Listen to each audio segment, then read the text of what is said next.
Il était presque minuit dans le petit village de Normandie lorsque Monique Dupont, une femme épuisée par la vie, entendit 3 coups discrets frapper à sa porte. Toc, toc, toc. Le son, à la fois doux et insistant, perça le silence glacial de sa petite maison de campagne. Quand elle ouvrit, se tenant péniblement sur une canne improvisée, elle vit un homme aux yeux d'une sérénité troublante, tenant entre ses mains une corbeille d'où s'échappait la vapeur d'un pain chaud. « J'ai entendu ta prière », lui dit-il simplement. Et un arôme céleste, un parfum de levure, de blé et de réconfort, envahit la modeste demeure plongée dans les ténèbres. Mais avant cette visite mystérieuse, cette femme avait enduré 3 jours et 3 nuits sans lumière, sans nourriture, et sans personne pour l'aider. Seule, à genoux sur le sol en pierre froide qui sapait la chaleur de son corps, elle avait pleuré en silence. « Seigneur, si tu te souviens encore de moi, donne-moi ne serait-ce qu'un petit morceau de pain. » Quelques heures plus tard, l'impossible se produisit. L'obscurité dans la petite maison de campagne de Monique Dupont n'était pas seulement l'absence de lumière électrique. C'était une noirceur qui s'était installée dans son âme, qui avait éteint ses espoirs et s'était infiltrée dans chaque recoin de son être après 72 heures interminables sans électricité, sans le moindre aliment solide, sans réponse du ciel qui semblait être devenu sourd à ses supplications. Dans ce modeste hameau en périphérie du village, où les maisons en pierre se serraient les unes contre les autres comme les dents inégales d'une bouche fatiguée, la demeure de Monique se distinguait désormais par le fait d'être la seule, complètement obscure, une fois la nuit tombée. C'était un rappel visible et humiliant de son échec, de son incapacité à remplir l'obligation la plus fondamentale, payer sa facture d'électricité. Il était 19 heures, un mardi d'octobre. Le ciel normand, bas et lourd, pressait sur les toits d'ardoise. Monique était assise sur l'unique chaise qui restait dans sa cuisine minuscule, le regard fixé sur le mur écaillé qu'elle avait autrefois peint d'un jaune joyeux. C'était à l'époque où son mari, Pierre, vivait encore, quand la maison respirait l'espoir et que l'arôme des crêpes fraîchement préparées emplissait chaque matin. Maintenant, les murs nus, dont la peinture s'effritait comme une peau morte, semblaient les témoins muets de sa défaite progressive. Comment une veuve de 57 ans, qui avait toujours travaillé dur, qui avait toujours honoré ses dettes, pouvait-elle tomber si bas, si rapidement? Ses mains tremblaient constamment. Ce n'était pas seulement à cause de l'âge ou du froid humide qui commençait à s'insinuer par les fentes des fenêtres mal isolées. C'était à cause de la faim. 3 jours complets sans une bouchée de nourriture solide. Juste de l'eau du robinet, qu'elle buvait directement à la source, dans le creux de ses mains, essayant de combler le vide qui hurlait dans son estomac comme un animal blessé. La faim avait ses propres étapes, Monique l'avait découvert. D'abord venaient les crampes aiguës qui vous pliaient en deux. Puis une faiblesse liquide dans les jambes qui transformait chaque mouvement en un effort monumental. Ensuite, une douleur sourde et constante qui ne partait jamais, accompagnée de vertiges qui faisaient dangereusement pencher le monde chaque fois qu'elle se levait trop vite. « Mon Dieu !» murmura-t-elle à l'air immobile de la cuisine obscure, sa voix à peine un filet brisé. « M'entends-tu encore là-haut, ou m'as-tu complètement oublié ?» Ce n'était pas la première fois qu'elle parlait à Dieu au cours de ces 3 derniers jours, mais c'était la première fois que sa voix avait cette tonalité d'abandon total, cette acceptation terrible que, peut-être, cette fois, les portes du ciel lui étaient réellement fermées. La chute avait commencé 3 mois plus tôt, en juillet, lorsque Monique avait glissé sur le carrelage fraîchement lavé de la grande maison où elle travaillait comme femme de ménage depuis 6 ans. Le bruit de sa hanche se brisant avait été comme celui d'une branche sèche qui se rompt, un claquement horrible qu'elle entendait encore dans ses cauchemars. Madame Valérie Lefebvre, son employeuse, avait été compatissante les 2 premières semaines, lui envoyant même quelques provisions et un billet de 200 € pour l'aider. Mais lorsqu'il devint clair que la convalescence prendrait des mois et non des semaines, quand les médecins de l'hôpital public dirent à Monique que son âge et son diabète mal contrôlé compliquaient la guérison de l'os, Madame Lefebvre avait engagé quelqu'un d'autre. « Je suis vraiment désolée, Monique », lui avait-elle dit au téléphone, avec une culpabilité sincère mais insuffisante dans la voix. « Mais j'ai besoin de quelqu'un qui puisse travailler. J'ai 3 enfants maintenant, et la maison ne se nettoie pas toute seule. Quand tu seras rétabli, appelle-moi, je verrai s'il y a quelque chose de disponible. » Monique connaissait la vérité. À 57 ans, avec une hanche fracturée, un diabète nécessitant des médicaments coûtant 40 € par mois qu'elle ne pouvait plus payer, et une arthrite qui commençait à tordre ses doigts comme de vieilles racines, personne ne la réembaucherait. Le travail domestique était dur, physiquement exigeant, et les employeurs voulaient des employées jeunes, fortes, sans complications médicales. Pendant le 1er mois après l'accident, Monique avait survécu grâce à une misérable pension de réversion de 500 € qu'elle recevait depuis la mort de Pierre. C'était à peine suffisant pour couvrir le loyer de 350 € de sa petite maison d'une seule pièce, lui laissant 150 € pour la nourriture, les médicaments, l'eau et toutes les autres dépenses que la vie impose. Elle avait commencé à tout rationner. Une demi-baguette par jour, des lentilles cuites qu'elle faisait durer toute la semaine, de l'eau à la place de toute autre boisson. Mais cela n'avait pas suffi. La facture d'électricité s'était accumulée, mois après mois. D'abord, celle de juillet, quand elle pouvait à peine bouger de son lit. Puis celle d'août, quand la chaleur étouffante de l'été l'avait forcée à utiliser le ventilateur toute la journée, car la douleur était insupportable sans lui. Puis celle de septembre. 485 € au total. Une montagne de dettes qui pour beaucoup pourrait sembler modeste, mais qui pour Monique était aussi inatteignable que d'acheter la lune. Les avis étaient arrivés les uns après les autres. Des lettres à en-tête bleue, puis orange, et enfin une lettre rouge avec des mots qui criaient « coupure imminente ». Monique les avait tous reçus avec une impuissance croissante, les rangeant dans une boîte à chaussures sous son lit, comme des preuves de son échec progressif en tant qu'être humain. La coupure avait eu lieu le dimanche, à 10 h du matin. 2 techniciens de la compagnie d'électricité étaient arrivés dans leur fourgonnette de service bleu. Ils avaient grimpé au poteau en face de sa maison et, en moins de 5 minutes, avaient déconnecté les câbles qui amenaient l'électricité à son foyer. Monique était sortie en boitant, s'appuyant sur son bâton de balai, pour les supplier. « S'il vous plaît », leur avait-elle dit, des larmes coulant sur ses joues ridées. « Donnez-moi juste une semaine de plus. Une seule semaine pour trouver l'argent. S'il vous plaît, messieurs, vous ne pouvez pas me laisser sans lumière. » Le technicien le plus jeune avait détourné le regard, clairement mal à l'aise. Le plus âgé, un homme d'une quarantaine d'années au visage buriné par des années de travail sous le soleil et la pluie, avait parlé avec une amabilité forcée qui, d'une certaine manière, était pire que la cruauté. « Madame, je suis vraiment désolé. Mais ce sont les ordres du bureau. Vous avez 4 mois de retard. Si vous ne payez pas la totalité des 485 €, nous ne pouvons pas vous reconnecter. Ce n'est pas personnel, c'est la procédure. Mais comment vais-je trouver presque 500 € si je n'ai pas de lumière pour repasser du linge? Si je ne peux pas travailler, si je peux à peine marcher ?» avait crié Monique, sa voix se brisant en sanglots désespérés. « Qu'est-ce que je suis censé faire? Qu'est-ce que je suis censé faire ?» Les techniciens étaient partis sans répondre, la laissant debout sur la petite route sous le ciel gris d'octobre, avec les voisins qui regardaient par leurs fenêtres, certains avec pitié, d'autres avec ce jugement silencieux qui blesse plus que les mots. Cette nuit-là avait été la première sans lumière. Monique avait allumé une bougie qui lui restait, une bougie chauffe-plat bon marché qui sentait le produit chimique et fumait avec une flamme irrégulière.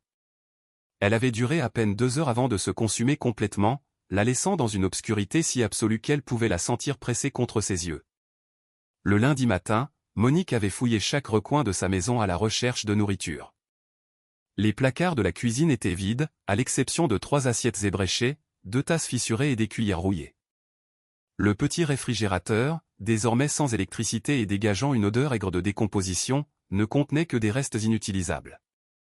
Elle avait finalement trouvé 1,20 € en pièces de monnaie dispersées à différents endroits, quelques centimes dans la poche d'une vieille jupe, une pièce de 50 centimes qui avait roulé sous le matelas, quelques autres pièces dans une tirelire en céramique en forme de cochon qu'elle avait depuis que ses enfants étaient petits. 1,20 €. C'était tout ce qui se dressait entre elle et la mort par inanition. Avec cet argent, elle avait acheté le lundi matin 2 baguettes rassis à la boulangerie du coin. Madame Marie Dubois, la boulangère au visage rond et bienveillant, avait vu son état décharné, le tremblement de ses mains, et avait secrètement ajouté un croissant supplémentaire sans le lui faire payer. « Tenez, Monique », lui avait-elle dit à voix basse, regardant autour d'elle pour s'assurer que personne ne la voyait être généreuse. « Mangez quelque chose, vous êtes bien trop maigre. » Monique avait mangé une des baguettes immédiatement, là, dans la rue, mâchant lentement, car ses gencives saignaient et ses dents déchaussées rendaient chaque bouchée douloureuse. Le pain était dur comme de la pierre, mais pour son estomac vide, c'était le mets le plus délicieux du monde. Elle avait gardé la 2e baguette et le croissant pour le mardi, les rationnant en petites bouchées qui calmaient à peine la faim rugissante dans son ventre. Le mardi après-midi, elle avait mangé le dernier morceau du croissant, savourant chaque miette comme si c'était son dernier repas sur terre. Et maintenant, en ce mardi soir, il ne restait absolument plus rien. Monique se leva lentement de la chaise, s'agrippant au dossier pour ne pas tomber lorsque le vertige la frappa. Comme toujours, ses jambes la soutenaient à peine. Elle marcha en traînant les pieds jusqu'à sa chambre, si l'on pouvait appeler ainsi le coin où se trouvait un matelas mince posé directement sur le sol, couvert de draps rapiécés qu'elle avait lavés si souvent que le coton était devenu presque transparent. Elle s'agenouilla à côté du lit avec une grande difficulté, chaque mouvement envoyant des vagues de douleur depuis sa hanche fracturée qui n'avait jamais correctement guéri. Elle joignit ses mains noueuses, déformées par l'arthrite, et ferma les yeux. « Père Céleste, commença-t-elle d'une voix tremblante, je sais que tu as été occupé par des choses plus importantes qu'une vieille bonne à rien comme moi. Je sais que dans le monde, il y a des guerres, des enfants qui meurent de faim, des catastrophes terribles. Mon petit problème doit te paraître insignifiant en comparaison. » Une larme roula sur sa joue, laissant une trace humide sur sa peau sèche. « Mais, Seigneur, j'ai si peur. Ça fait 3 jours que je n'ai rien mangé. Mon corps me fait mal d'une manière que je n'aurais jamais cru possible. Chaque fois que je me lève, j'ai la tête qui tourne si fort que je crois que je vais m'évanouir. Mon sucre est déréglé parce que je n'ai pas d'argent pour les médicaments. Je tremble tout le temps. » Sa voix se brisa et elle dut s'arrêter pour reprendre son souffle. « Je suis complètement seul, mon Dieu. Mes enfants, Stéphane et Sandrine, sont partis il y a si longtemps que je ne sais même plus s'ils sont en vie. Les numéros que j'ai ne fonctionnent plus. Personne ne me cherche, personne ne demande de mes nouvelles. Les voisins ont leurs propres problèmes. Manon Leroy, à côté, peut à peine nourrir ses 3 enfants toute seule. Je ne peux rien lui demander de plus. » Monique ouvrit les yeux et regarda vers le plafond invisible dans l'obscurité, comme si elle pouvait voir à travers lui jusqu'au ciel même. « Seigneur Jésus, si tu te souviens encore de moi, si j'ai encore un tout petit peu d'importance dans ton royaume, j'ai besoin d'un miracle. Je ne te demande pas de me rendre riche. Je ne te demande ni luxe ni confort. Je te demande juste un morceau de pain. Juste un peu de nourriture pour pouvoir survivre un jour de plus. Juste un signe que tu ne m'as pas complètement abandonné. » Le silence sépulcral qui suivit fut si dense que Monique pouvait entendre le battement faible et irrégulier de son propre cœur. « Et si ta volonté est que je te rejoigne cette nuit, » continua-t-elle avec une sérénité qui la surprit elle-même, « alors, c'est d'accord. Je suis fatiguée, mon Dieu, très fatiguée.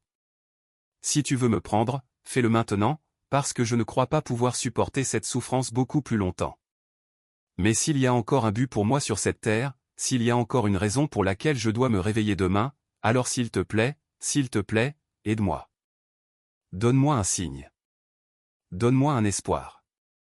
Donne-moi quelque chose. » Elle resta agenouillée là pendant ce qui sembla des heures, bien que ce ne fussent probablement que des minutes, attendant. Attendant quoi, exactement? Elle ne le savait pas.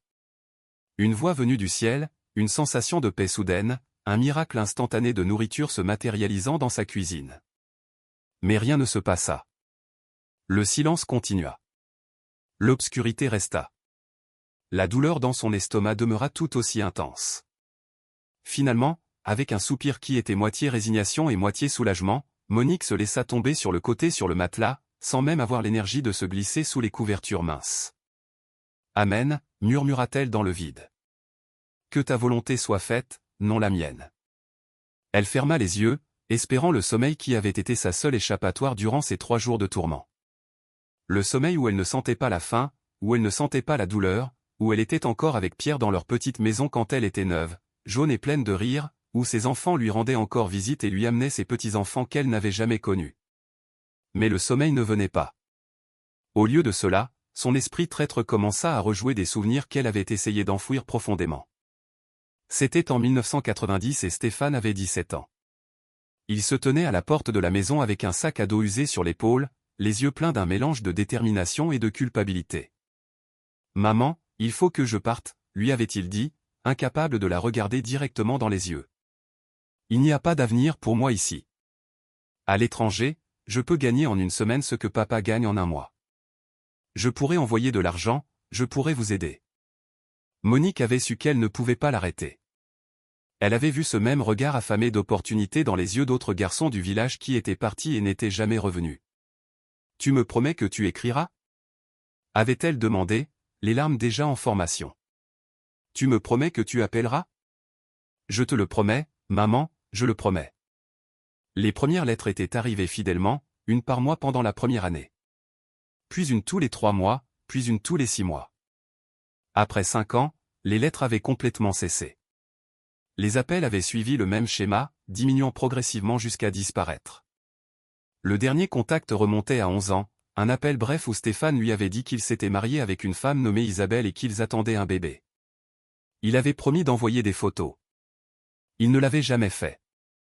Sandrine avait suivi le même chemin 3 ans plus tard, en 1993, partant avec la promesse de rejoindre son frère, de trouver un travail dans le restaurant où il travaillait, et d'envoyer de l'argent régulièrement.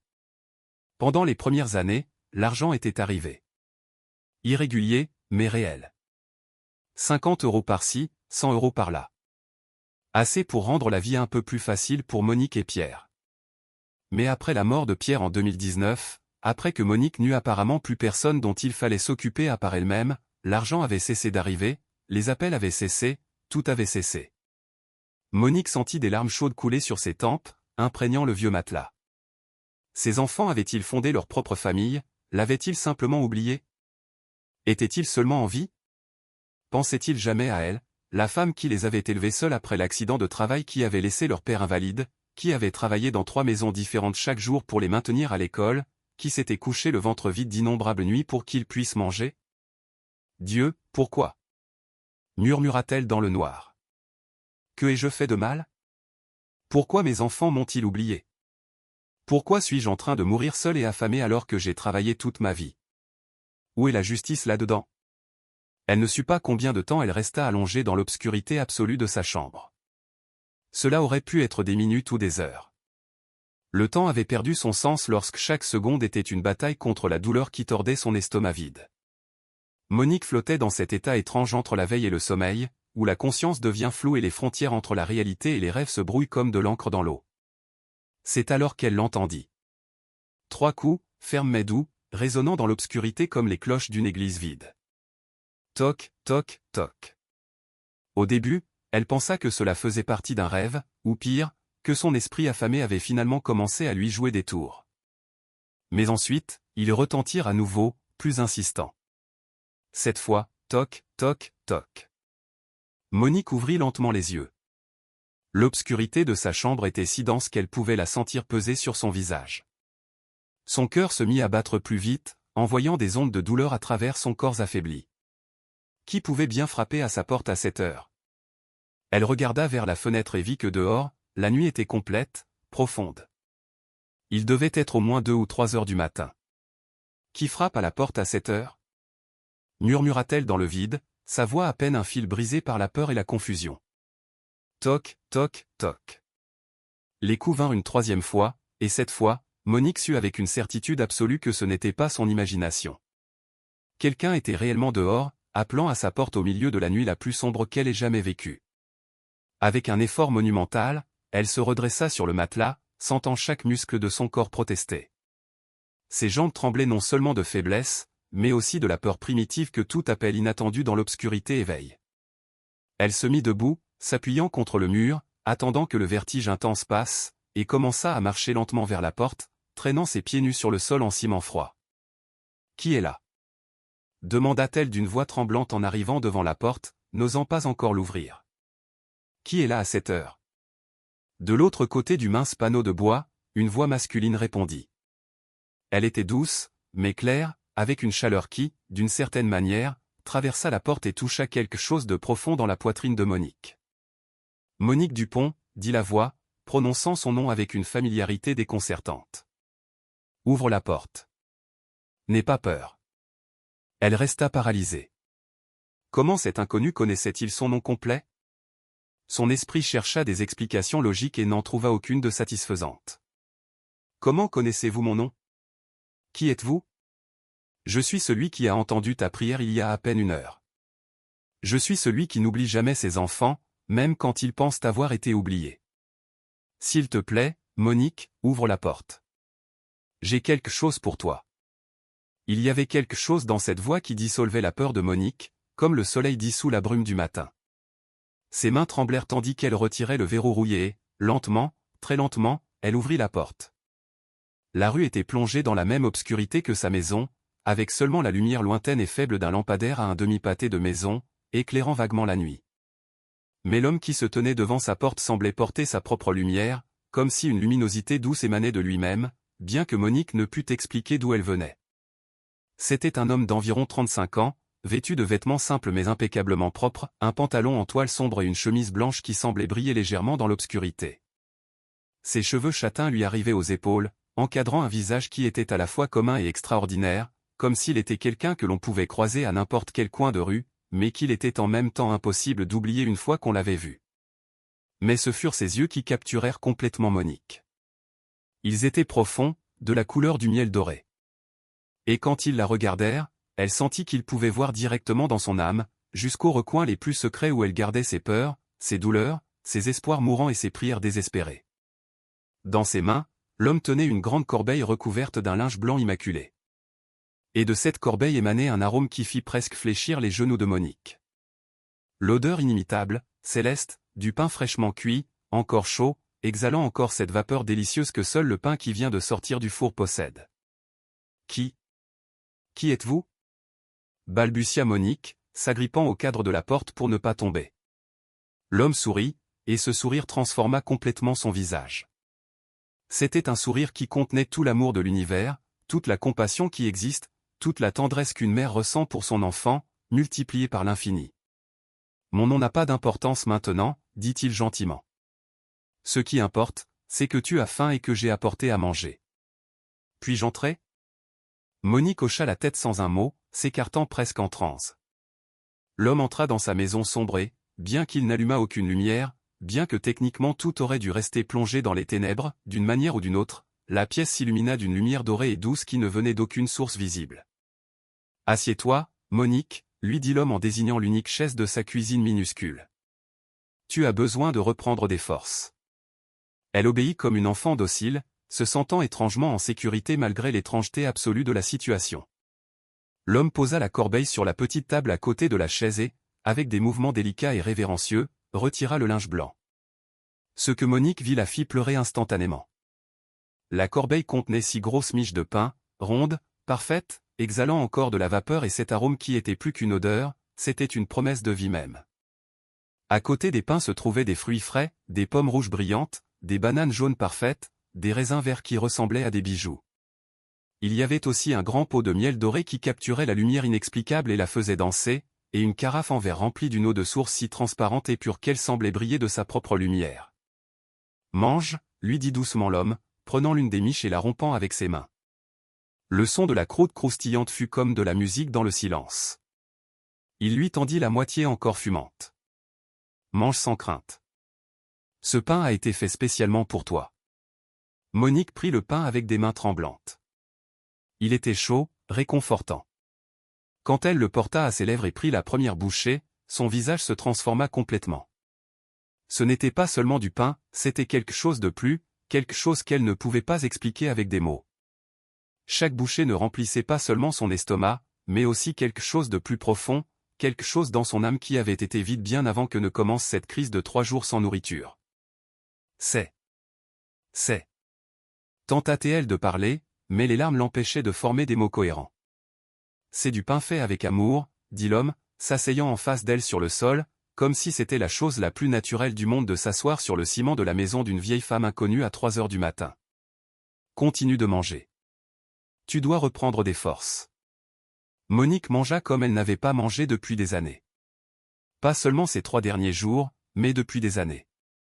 Elle mangea en savourant chaque bouchée, sentant la vie revenir dans son corps à chaque morceau. L'homme lui servit de l'eau de la carafe et, quand elle but, Monique sentit que cette eau lavait non seulement sa gorge sèche, mais aussi chaque cellule de son corps malade et faible.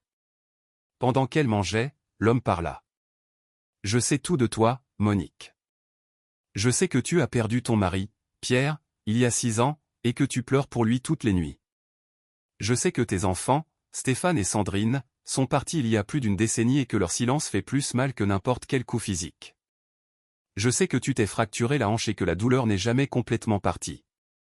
Je sais que le diabète te tue lentement parce que tu n'as pas d'argent pour les médicaments. Je sais qu'il y a 3 jours, on a coupé ton électricité et que tu n'as pas mangé depuis. » Monique cessa de mâcher et le regarda avec de grands yeux. « Comment savez-vous tout cela ?» L'homme sourit avec une tendresse infinie. Parce que j'étais avec toi à chaque instant. Quand Pierre est mort et que tu as pleuré sur son cercueil pendant 3 heures d'affilée, j'étais là, pleurant avec toi.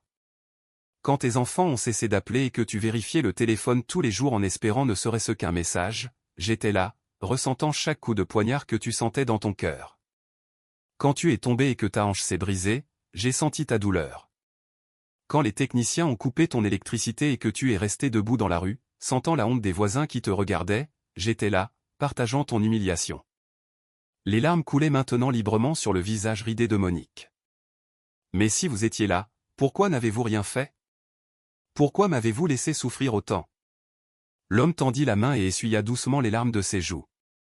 Son contact était chaud, réconfortant, familier d'une manière qu'elle ne pouvait expliquer. Parce que tu avais besoin d'arriver à ce moment, Monique. Tu avais besoin d'arriver au bout de toi-même, au point où il ne te restait absolument plus rien de ta propre force, pour pouvoir comprendre quelque chose de fondamental sur la vie, que mon amour pour toi ne dépend pas de ce que tu as, de ce que tu peux faire ou de ce que les autres pensent de toi. Mon amour pour toi est absolu, inconditionnel, éternel. Qui êtes-vous? Murmura Monique, bien que quelque part au fond de son cœur, elle commençait déjà à connaître la réponse. L'homme la regarda droit dans les yeux et, à ce moment, la douce lumière qui remplissait la pièce s'intensifia légèrement. Monique Dupont, je suis Jésus. Je suis celui que tu as prié il y a 1 heure, demandant un morceau de pain ou la mort. Et je suis venu personnellement te répondre, parce que ta foi, bien que petite comme une graine de moutarde, est authentique, et parce que j'avais besoin que tu saches quelque chose d'important, jamais, jamais, jamais tu n'as été seul. Monique sentit le monde entier s'arrêter. Son cœur battit si fort qu'elle pensa qu'il allait sortir de sa poitrine. Elle voulut s'agenouiller, se prosterner, mais ses jambes ne répondirent pas. Seigneur. Seigneur. Jésus. Fut tout ce qu'elle put dire avant que les sanglots ne la submergent complètement. Jésus se leva et l'aida doucement à se mettre debout. Puis, faisant quelque chose de complètement inattendu, il la serra dans ses bras. Il la serra comme un fils serre sa mère après des années de séparation. Comme un père serre sa fille qui rentre enfin à la maison. Écoute-moi bien, ma bien-aimée Monique, lui dit-il doucement alors qu'elle pleurait dans ses bras. Demain, quand le soleil se lèvera, ta vie va changer d'une manière que tu ne peux même pas imaginer maintenant. Ton électricité sera reconnectée sans que tu paies un seul centime. Quelqu'un viendra à ta porte avec une offre de travail qui restaurera ta dignité. Tes enfants. Tes enfants reviendront. Et toute la douleur que tu as endurée, chaque larme que tu as versée, chaque nuit que tu as pleuré seule, sera transformée en bénédiction. Me crois-tu? Monique hocha la tête contre sa poitrine, incapable de parler. Mais j'ai besoin que tu comprennes pourquoi je fais cela. Ce n'est pas seulement pour toi, bien que je t'aime plus que tu ne peux le comprendre. C'est parce que je vais t'utiliser comme un instrument pour bénir beaucoup d'autres qui souffrent comme tu as souffert. Ton histoire de douleur deviendra une histoire d'espoir pour des milliers de personnes. Es-tu prête à me laisser t'utiliser ainsi? Oui, Seigneur, murmura Monique. Oui, je ferai ce que tu me demanderas, n'importe quoi. Jésus l'écarta doucement et la regarda avec des yeux qui brillaient d'une lumière qui était plus qu'une lumière physique. Alors, repose-toi maintenant. Mange tout ce dont tu as besoin de cette corbeille, dors profondément, et quand tu te réveilleras demain, prépare-toi à voir la gloire de Dieu se manifester dans ta vie. Car ton long hiver est terminé, Monique Dupont. Ton printemps commence demain. Et puis, aussi mystérieusement qu'il était arrivé, Jésus commença à s'estomper. Ce ne fut pas un processus soudain, mais graduel, comme si sa présence physique était lentement absorbée par la lumière même qu'il avait apportée avec lui. En quelques secondes, il avait complètement disparu, ne laissant que cette douce lumière qui s'évanouit progressivement elle aussi, ramenant la maison à son obscurité normale. Mais la corbeille resta, les pains, les fruits, le miel, l'eau, tout était réel, tout était tangible, tout était la preuve indiscutable que ce qu'elle avait vécu n'était ni un rêve ni une hallucination. Monique resta debout au milieu de sa cuisine sombre, tremblante, pleurant, mais pour la première fois depuis des mois, sentant dans son cœur quelque chose dont elle avait oublié l'existence. L'espoir. Pur, non dilué, sans condition. Monique se réveilla lorsque les premiers rayons du soleil commencèrent à se filtrer à travers les fentes de sa fenêtre. Pour la première fois depuis des jours, elle avait dormi profondément, sans cauchemar, sans réveil constant dû à la douleur de la faim. Son corps était encore faible, mais quelque chose était différent. Quelque chose avait fondamentalement changé à l'intérieur d'elle. Elle se redressa lentement et ses yeux tombèrent immédiatement sur la corbeille qui était toujours sur sa table. Il restait encore 3 miches, les fruits, le miel et la carafe d'eau. Ce n'était pas un rêve. Jésus était vraiment venu. Il avait frappé à sa porte, était entré dans sa maison, lui avait parlé, l'avait serré dans ses bras. « Père céleste », murmura-t-elle en tombant à genoux à côté de son lit. « Merci.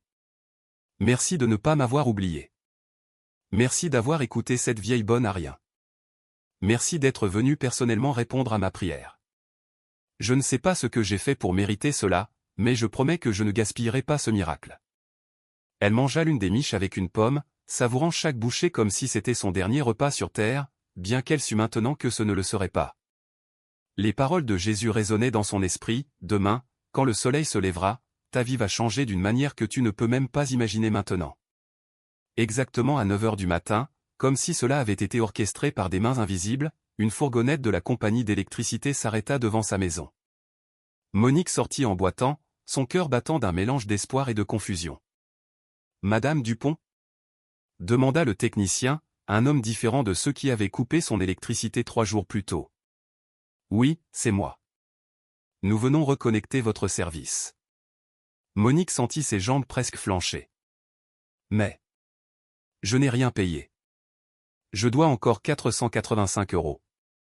Le technicien consulta sa tablette électronique en fronçant les sourcils.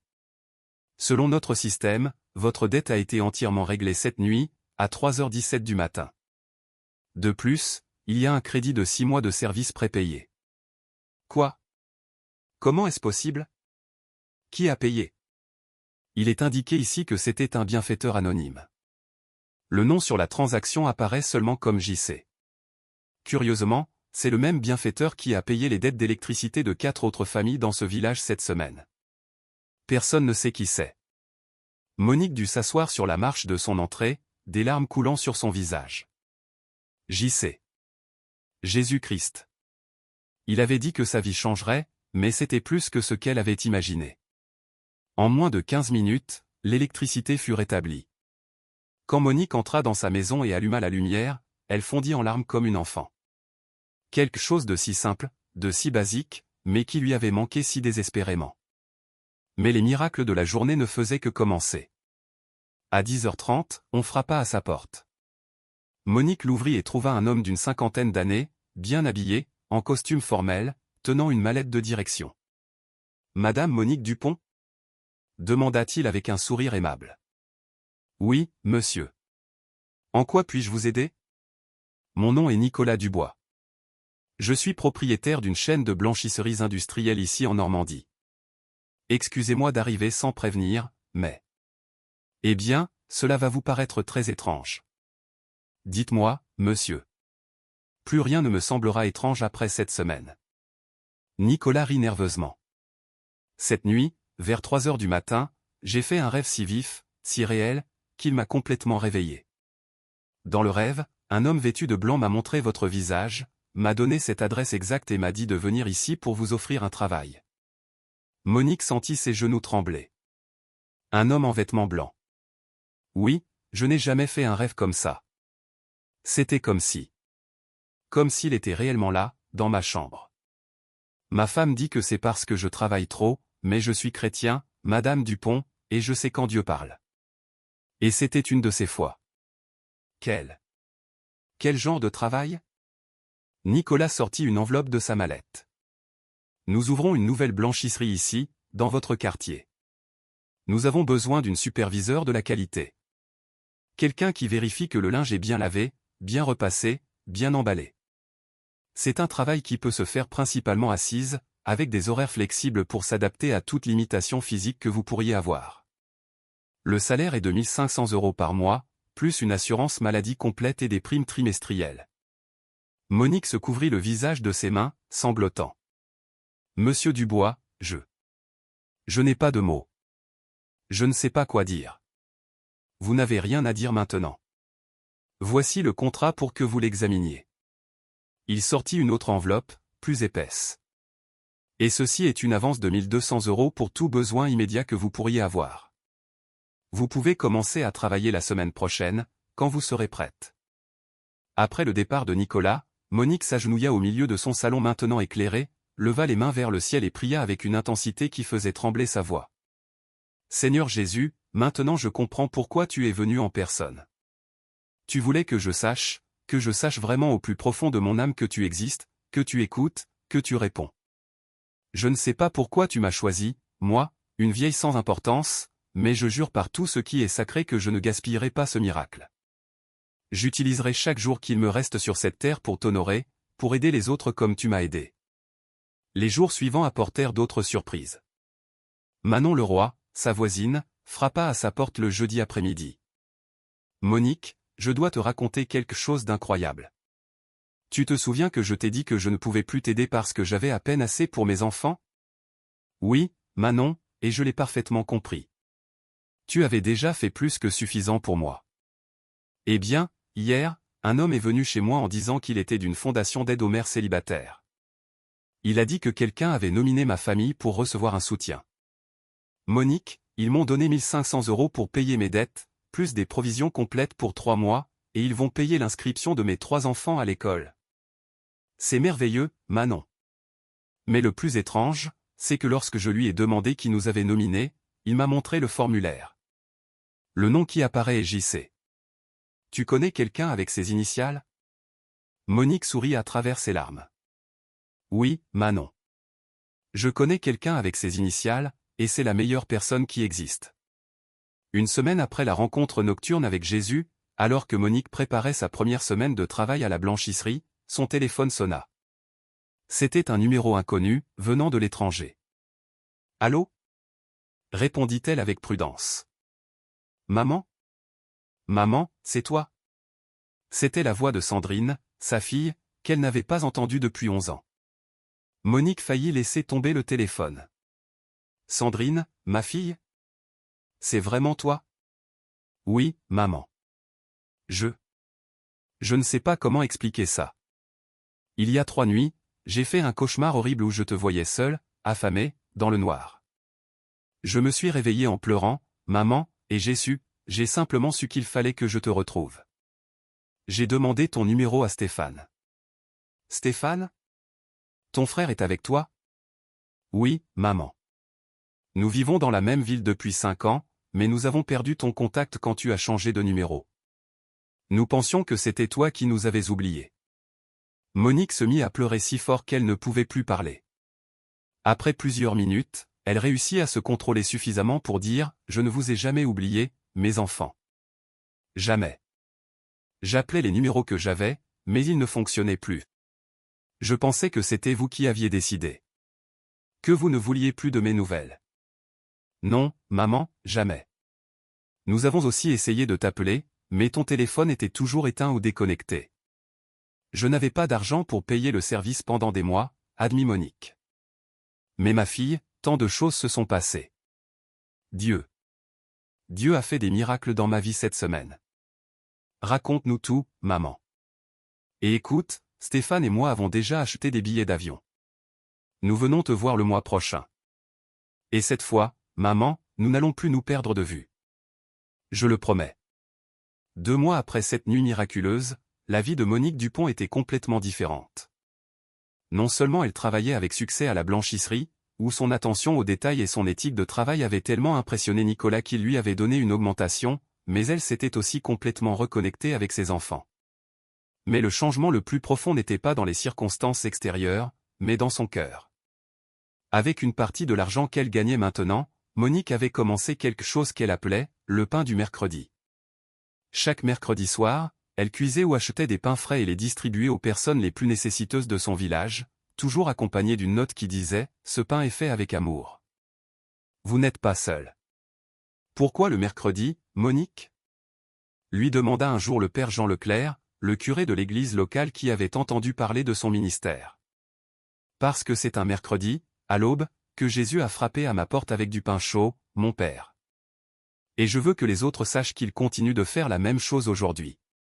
L'histoire de Monique commença à se répandre dans le village, puis dans la région. Les gens parlaient de la grand-mère qui avait été sur le point de mourir de faim et qui maintenant nourrissait les autres. Certains la traitaient de folle quand elle racontait que Jésus lui-même était venu chez elle. D'autres se moquaient. Mais beaucoup, beaucoup plus, écoutaient avec des larmes aux yeux et une foi renouvelée dans leur cœur. Nicolas Dubois devint un allié inattendu lorsqu'il entendit l'histoire complète de Monique sur cette nuit-là. Au lieu de douter, il reconnut la synchronie parfaite de son propre rêve avec les événements qu'elle décrivait. Monique, lui dit-il un jour alors qu'ils inspectaient le travail à la blanchisserie, je veux créer quelque chose de plus permanent. Que dirais-tu si nous fondions officiellement une organisation d'aide? Nous l'appellerons le pain du mercredi et nous nous concentrerons sur l'aide aux personnes âgées en crise, en particulier celles qui ont perdu le contact avec leur famille. Monsieur Dubois, je ne suis qu'une employée, je ne sais rien de la création d'organisation. Mais tu sais ce que c'est que d'être au fond du puits. Tu sais ce que signifie que quelqu'un te tende la main quand tu en as le plus besoin. Cette sagesse vaut plus que n'importe quel diplôme universitaire. 6 mois plus tard, la Fondation Le Pain du Mercredi avait déjà aidé 43 familles dans des situations similaires à celles que Monique avait vécues. Ils payaient des dettes de services de base, reconnectaient des personnes âgées avec leurs familles perdues, fournissaient de la nourriture et, surtout, offraient de l'espoir. Un an complet après cette nuit miraculeuse, Monique était dans sa maison, maintenant entièrement restaurée et pleine de vie, préparant le dîner pour ses enfants qui venaient lui rendre visite. Sandrine et Stéphane lui rendaient visite tous les 3 mois et avaient commencé à envoyer de l'argent régulièrement pour l'aider. Alors qu'elle cuisinait, Monique sentit une présence familière. Elle se retourna et, debout à sa porte, se trouvait lui, Jésus, exactement comme elle s'en souvenait, avec ses yeux de miel et ce sourire qui contenait tout l'amour de l'univers. Vous, murmura Monique, laissant tomber la cuillère qu'elle tenait. Vous êtes revenu. Je ne suis jamais partie, Monique. J'ai toujours été là, marchant à tes côtés à chaque étape de ce voyage. Seigneur, tout ce que vous avez promis s'est accompli. Ma lumière, mon travail, mes enfants. Tout. Jésus s'approcha et lui toucha doucement la joue. Mais le plus important de tout, Monique, c'est ce que tu as fait avec les bénédictions que tu as reçues. Tu aurais pu tout garder pour toi. Tu aurais pu dire, j'ai assez souffert. Maintenant, c'est à mon tour de vivre confortablement. Mais au lieu de cela, tu as choisi de partager. Tu as choisi d'être mes mains tendues vers les autres qui souffrent. C'est le moins que je pouvais faire, après tout ce que vous avez fait pour moi. Le moins? Non, Monique. C'est le plus. Parce que maintenant, tu comprends le secret du royaume de Dieu, que la plus grande bénédiction n'est pas de recevoir, mais de donner. Que le miracle le plus profond n'est pas quand Dieu te sort de l'obscurité, mais quand tu utilises ta propre expérience de l'obscurité pour éclairer le chemin des autres. Monique s'agenouilla devant lui, pleurant. Merci, Seigneur. Merci de ne pas m'avoir oublié. Merci d'être venu quand j'avais le plus besoin de vous. Jésus la releva doucement. Monique Dupont, ton histoire ne fait que commencer. Les personnes que tu as aidées vont en aider d'autres, qui en aideront d'autres encore.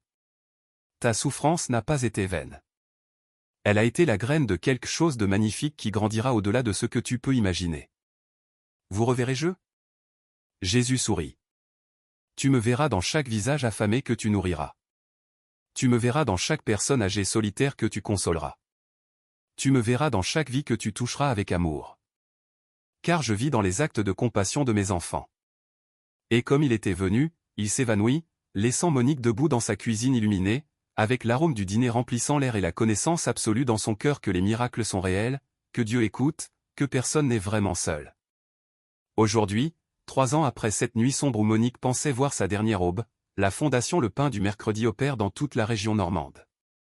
Elle a aidé plus de 500 personnes âgées, a réunifié 73 familles séparées et a distribué plus de 20 000 pains aux affamés.